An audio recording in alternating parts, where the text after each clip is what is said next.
Tešíte sa na krásnu mrkvu, ale po zbere vyzerá ako z hororu? Je krivá a rozvetvená s množstvom malých korienkov a ťažko sa čistí?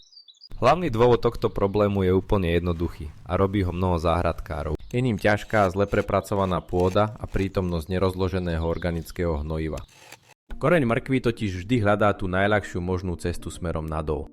Ak pod zemou narazí na tvrdú hrudu, kameň alebo čerstvý hnoj, i hneď sa ohne. Ako to natrvalo vyriešiť? Základom je dokonalá príprava vášho záhona pred výsevom. Pôdu prekyprite do hĺbky aspoň 30 cm a odstráňte všetky prekážky. Kľúčové pravidlo znie: nikdy nepridávajte k mrkve čerstvý hnoj, spôsobuje jej deformácie. Namiesto toho použite starý, dobre vyzretý kompost a pridajte čistý riečny piesok.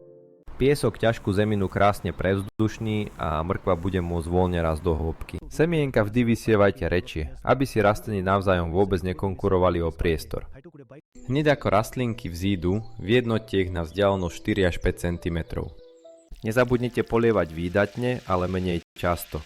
Voda musí preniknúť hlboko do zeme. Vďaka tomu koreň porastie rovno za vlhkosťou a nebude sa ťahať do strán. Pripravte záhon týmto spôsobom a vaša mrkva bude dokonale rovná, hladká a sladká. Skúste tento trik už túto sezónu a váš úroda vám zaručene poďakuje.